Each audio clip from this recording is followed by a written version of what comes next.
What's up, everybody? My name is Tyler Espitia. I'm here with my boy George, and this is Meeting of the Minds. So, how you doing, man? Good? How was it? Good. We were speaking about the traffic. Yeah, you know what? The traffic was actually pretty bad. That's LA traffic for you. You're coming from where? I came all the way from...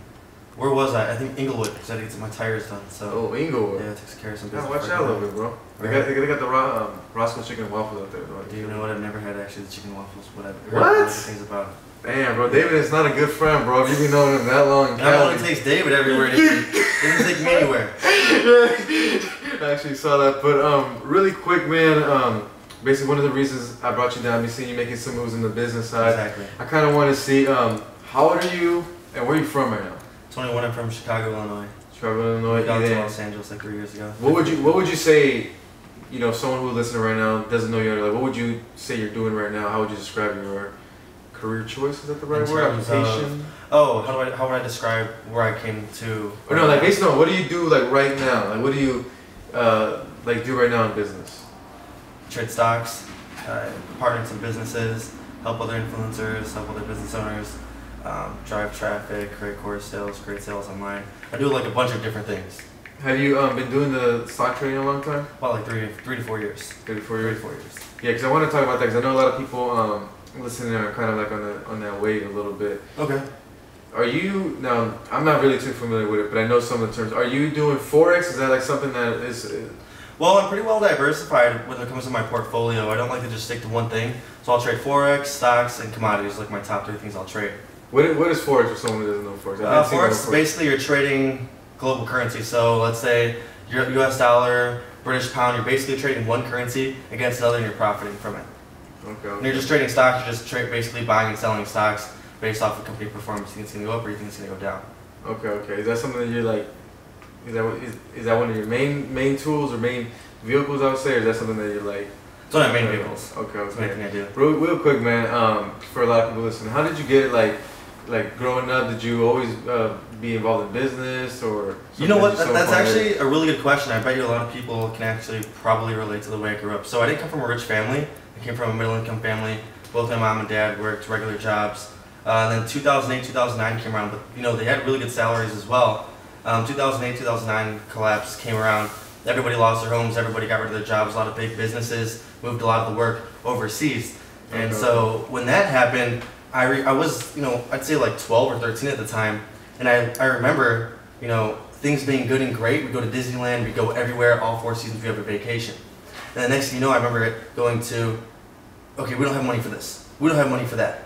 It didn't make sense then, but now it totally makes sense. And I know a lot of families and everyone experienced like 2008, 2009, like collapse. Yeah, my family was affected by it was terrible. My dad was a trucker, so that hit us like like super hard, bro. Work went down. Yeah. And so like with all of that, it forced my family to go ahead and do different things.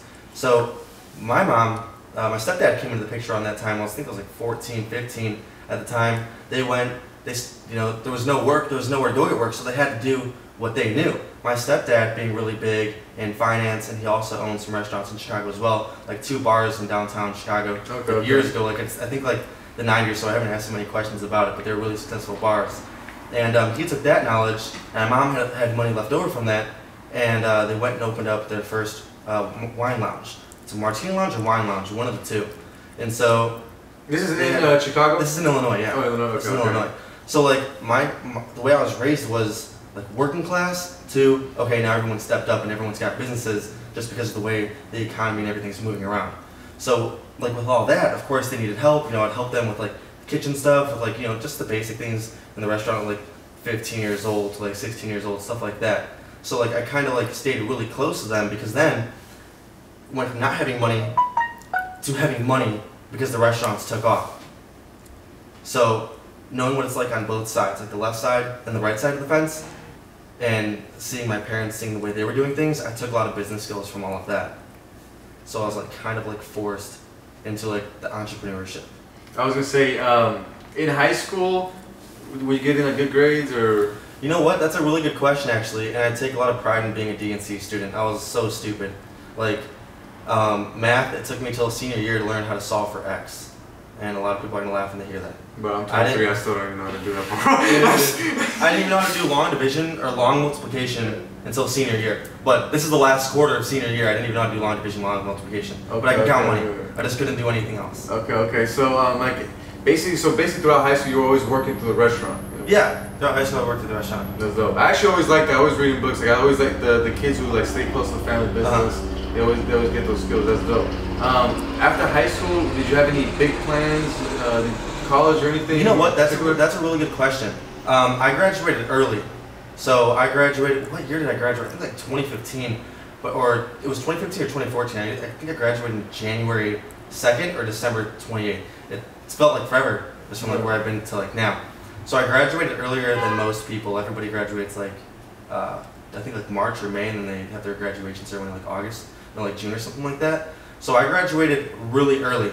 I knew towards my senior year of high school that I didn't have the grades, I didn't have the ACT. I think everyone out in California does the SAT, right? You took the SAT? Or something like that? It doesn't matter. It doesn't matter at all.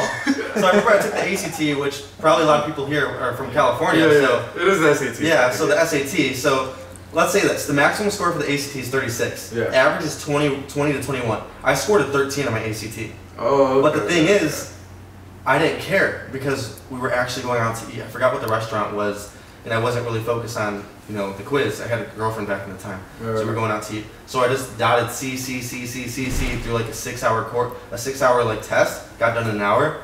Got my results back at 13. I was like, yeah, there's no college I'm gonna be able to get accepted to, So I kind of like knew from there I wasn't really gonna be able to get into any college, and I knew I wasn't smart enough to even get into college. So around that time, if we like backtrack somewhere in that point towards the end of senior year, I was 17. You're not able to open up a brokerage account and start trading. So my stepdad, being a trader, I said, we worked out a deal. I said, hey, I'll give you this X. I don't remember what the percentage amount is. I said, I'll give you this percentage if you open up an account for me. I'm able to trade from it, and I just fund the money. So he took that risk, marginal risk and everything like that. So I started trading like towards the end.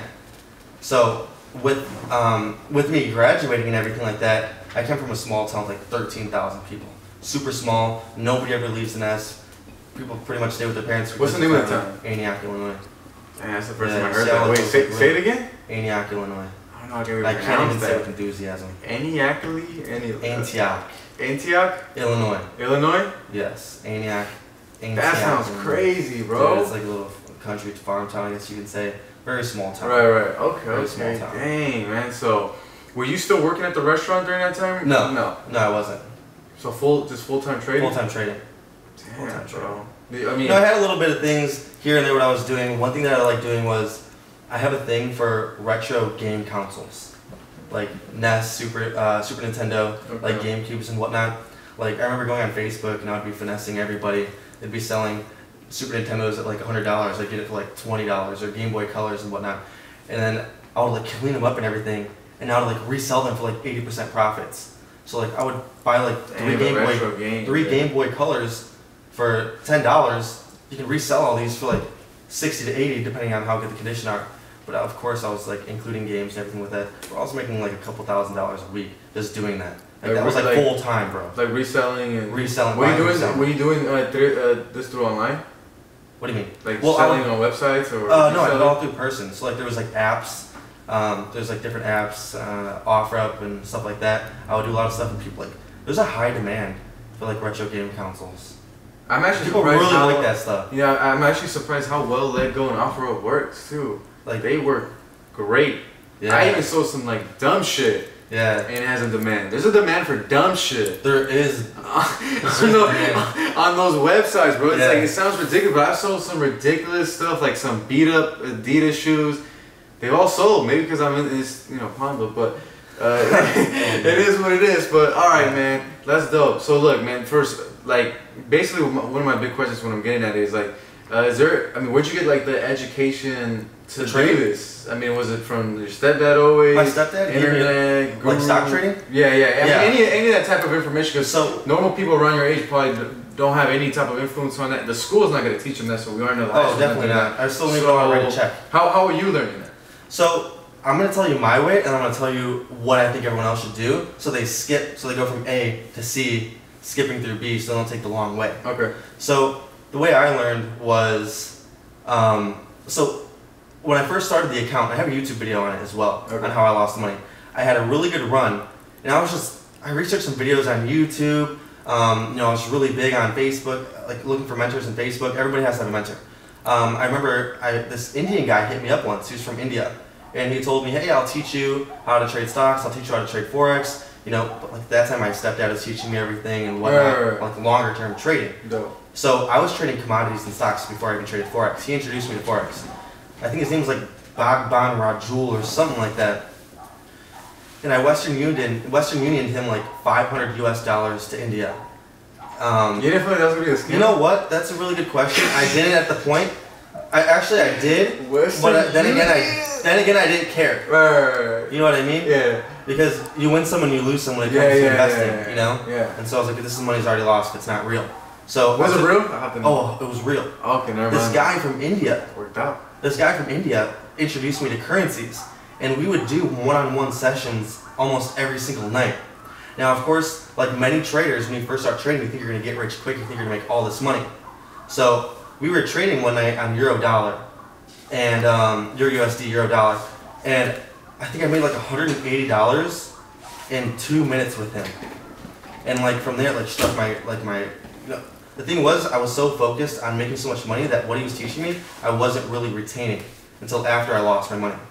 Oh, I get what you're saying. You were just making it, so you're just like... He was a good mentor, and he was telling me the right things to do. It was like no bullshit. But of course, I wasn't listening at all to what he was saying, because the calls he was giving were so good that I would abuse the risk and money management plan that we would go over, and then he would yell at me like, why are you doing this? Why are you doing that?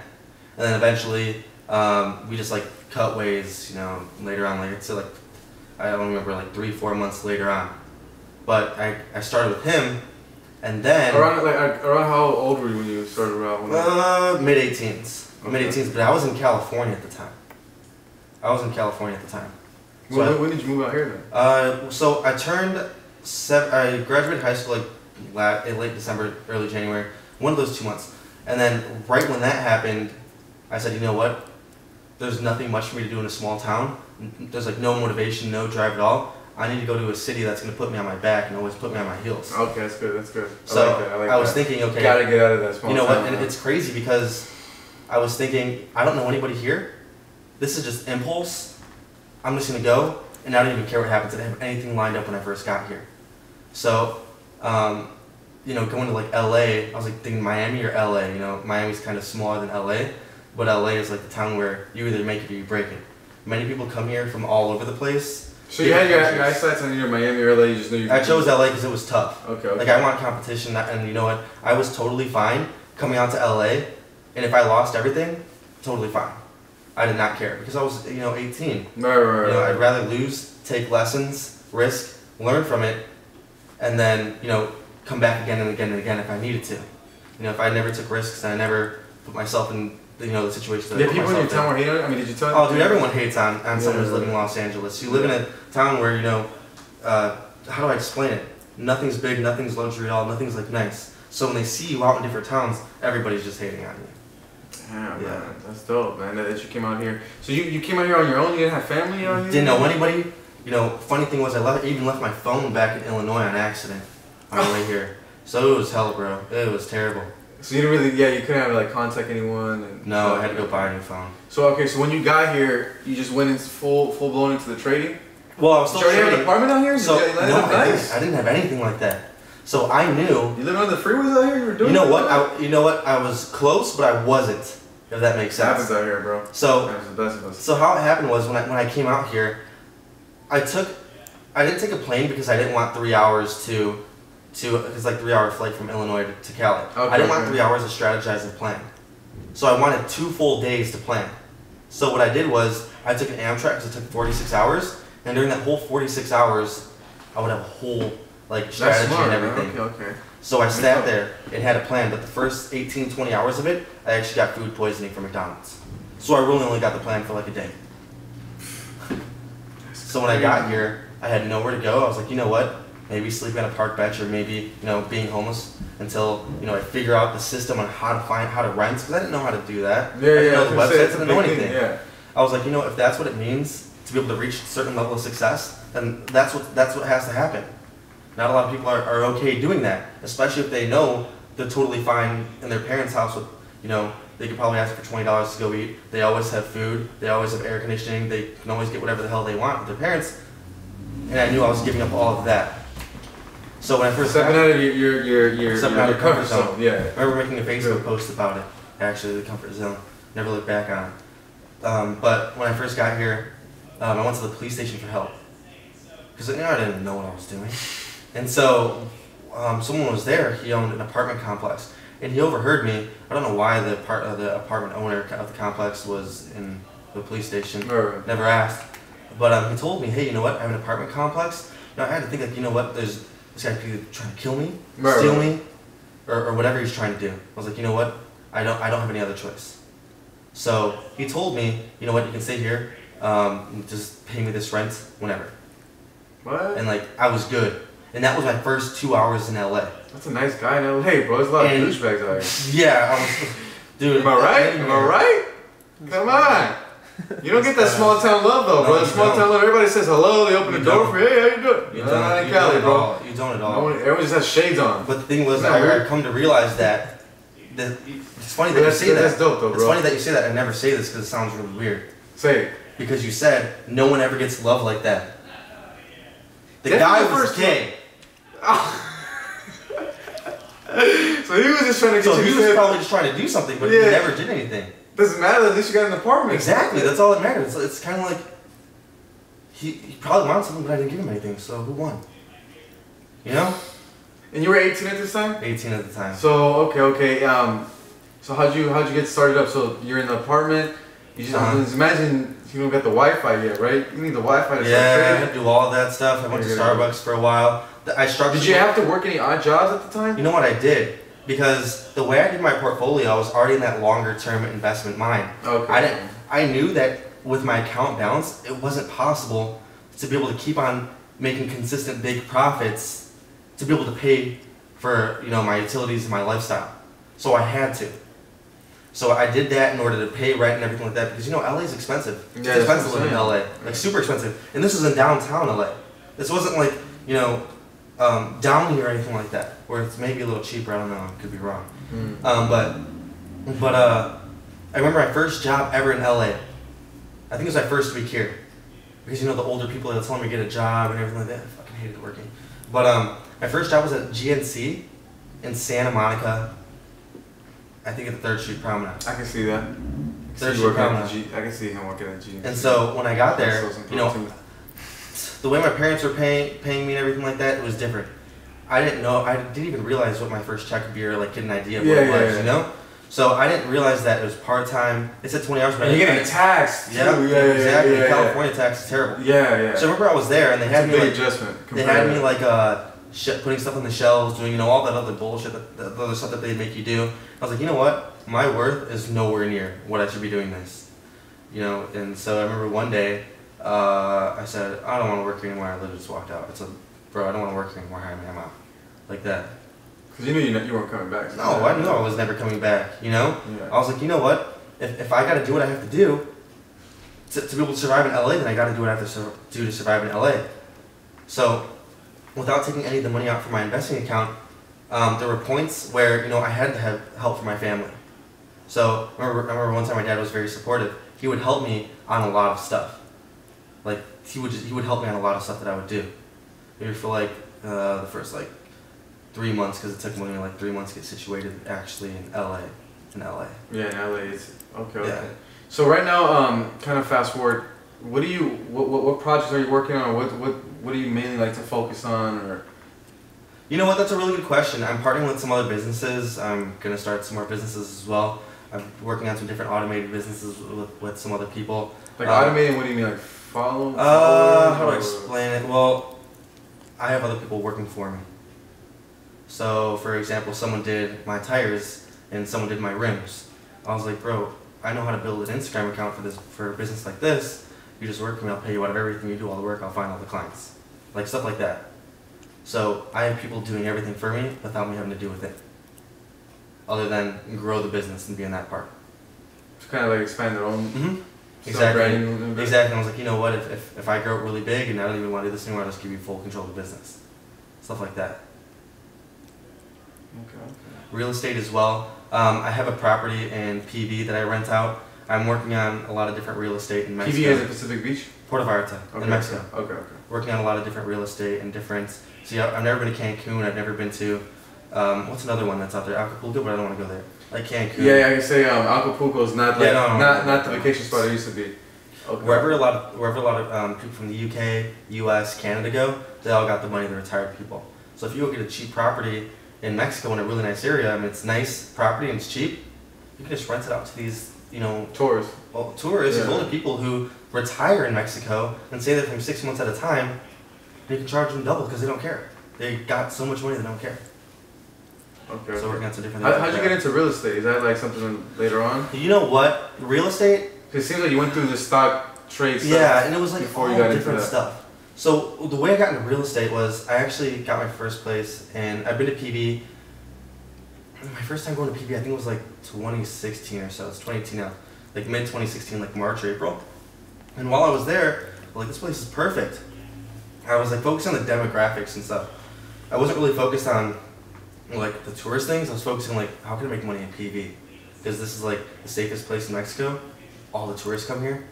So then recently last year in September, I think, I bought a place in PV. And so like I left and everything, and I've just been renting it out ever since. And so like I've only had one place in PV that I've been renting out.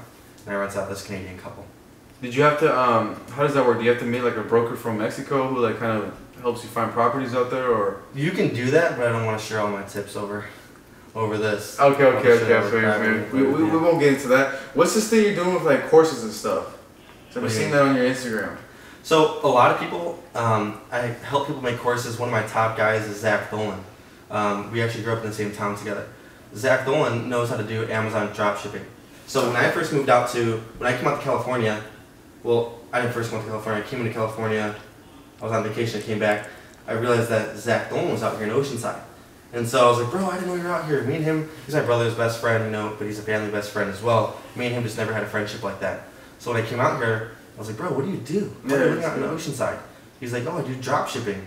I'm like, okay. He showed me how much money he was making in drop shipping. I was like, dude, could you do an account for me? Can you do everything? I was like, I'll pay you to do it because I don't feel like doing it.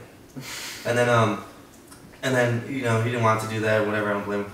But I was like, how come we don't make a course on this? You have the proof right here. You know how to do it. How come you don't make a course step by step on how to build your Amazon store, how to find the right product, how to market the product, how to do the right Facebook ads to the product, how to build the Instagram. Yeah, know how to list it. It's stuff so like big that. right now. Yeah. And so he's like, bro, I never thought about it. And so he was my first person I ever actually consulted like that when it came to courses. Like the first week, we probably ran at least in course sales $5,000. As in a consultant, meaning you helped them design the course? I helped them design the whole layout. I helped them, do the filming. I showed him what to do. Told him this is what you need, and let's go ahead and let's run it and see where it goes. But he was doing more one-on-one. So I would get him the leads. I would show him how to get the leads, show him how to get the clients. Of course, I blew him up on my own Instagram as well, and it took a whole new level when it came to getting leads and everything. Right. Remember one time we were on the phone in his car, and someone was interested and called him about his dropshipping course. It was one-on-one mentoring. And we were doing the one-on-one mentoring for $250. Zach Dolan, he'll even tell you, he has a stuttering problem. And since he's never sold and done anything like that, I helped him get over the stuttering problem, helped him sell on the phone. He made $250 in 5 minutes on his course. Dang. Yeah. When did you guys release that course? Last year sometime. He's been in business for about 8 months to a year. But he slowly went away from it, though. He's more doing one-on-one individual training now. Okay. Yeah, that is a big thing. I mean, as long as you have a skill and you have time doing it, and you have the proof and the facts to back up whatever you say, how come you're not making a skill if it's going to help other people benefit from it? People who, for example, I put on my Instagram the other day. Have you bought a car before at a dealership? Yes. Okay, I was watching this. You know what I mean? Yeah, I was watching this. But explain it for. Have you ever personally bought a car from a dealership? Yes. Have you ever been screwed over on a price? You didn't know what you're most doing? likely, yes. And at the end of the day, since the salesman knows more than us, but they Exactly. know if they're really dropping it more than they are. They even know that's even the real price. Right? True. So, yeah. So I do. Yeah. So even most for me, likely, yeah. even for me, I sold cars for a little bit of time. back when I was in Illinois. Right. But so I kind of knew it, but I didn't know it in depth from like that back because you need years for that. But I knew how to sell. So I was like, I got ripped off on my Camaro, I got ripped off on the Range Rover, I got ripped off on plenty of other things from dealerships. So I was like, I met a lot of friends, got my car knowledge up. I know how to haggle prices now, but I'm not that good. But I know some people who know if you want this car at this price and it's realistic, you can get through all like the. I don't want to swear. You can get like through all the nonsense. I don't want you to get through. You can get through all the nonsense, and then get the price. All bullshit, and get the price right now. So like, bro, how come you don't make a course showing people how to save thousands and thousands of dollars on a finance or a lease term, and you sell the course for anywhere from $200 to $500? Someone buys the course to be able to walk into the dealership and get the best price possible and save thousands of dollars in the long run. Who's not going to invest $200 to $500 to save thousands and thousands of dollars in a car? That's I'm like, I never thought about it. And I said, you know what? More money is more ideas is more money. If you don't have any ideas, you're not going to make any money. Dude, that's smart. So, okay, so you basically almost see like the business almost everything, right? Exactly. You can make a business out of anything. Talk about the thing you were doing in your story about like the tinning, the tires. You said something. You were like, teach someone. I'll pay you to teach me or something. Yeah. Good question. Yeah. Okay, so I'm all about knowledge, and I feel like the more knowledgeable you are, the more powerful you are in all aspects. So I told someone on Instagram, because I know I have a lot of car guys on my Instagram account. I was like, you know what? I put a story saying, hey, if you know how to tint windows, if you know how to wrap cars, if you know how to plastic dip rims, like mods on the cars, I will pay you personally to teach me how to do it. The reason why I want them to pay me to do it is because now I have a skill. Now I have a different trade. So if I ever want to go out and do a different business, then I can go ahead and do that. So I'm paying them for their skill, and I'm taking what they taught me, and I'm making a business out of it because maybe they couldn't make a business out of it, but I already know how to run a business. I know how to do the whole operations and marketing part. So I can pay what $500 for you to teach me. I'll make that $500. A lot of those guys, and I don't mean it like being stereotypical, but like in this is in every field. Yeah. They're not gonna have the entrepreneur side of it. Yeah. So I get what you're saying. Because if you buy that skill, you could even hire 10 employees, just train the 10 employees. Exactly. Then you don't have to do it again personally. Exactly. You already got 10 guys running around town. Exactly. That's dipping whips and shit. Like David, or my affiliate course that I have as well. I teach them how to do it on social media, and then they make money all from it. Kind of like a couple guys make like $200 in a matter of 20 minutes just with me, just from branding and doing what I tell them to do on social media. Are you also big on the personal branding?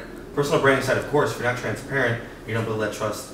No one's ever gonna buy from you, or no one's ever gonna mess with you, or do anything with you. Are you important? Are you like one of those guys who like you doing a certain amount of posts a day, content, or like? You know what? That's a good question. I don't like to post Instagram posts every single day. I used to, but I don't like doing that. I know my Instagram best, and I know my best engagement is on the Instagram stories. Okay. So I don't like to post to my Instagram every single day. I'll post my Instagram stories because that's where my most engagement is. You get a lot of DMs back. I mean, if you're looking at posts, people are scrolling. If people are watching your stories, all eyes are on you. You have 15 seconds to impress new followers, or you have 15 seconds to, keep the people who are watching you retained. So you have 15 seconds in front of the camera to do whatever you want. So like I'm big on the Insta story. Yeah, it's huge. So if I could, and you can't post right now. We're at a time where you can't post nonsense clips almost because your audience is already gonna get lost. Like almost everything you post has to be value, or some type of of document. Exactly. You can't post. You can't honestly, and I think I was talking to David. We're all getting to this point.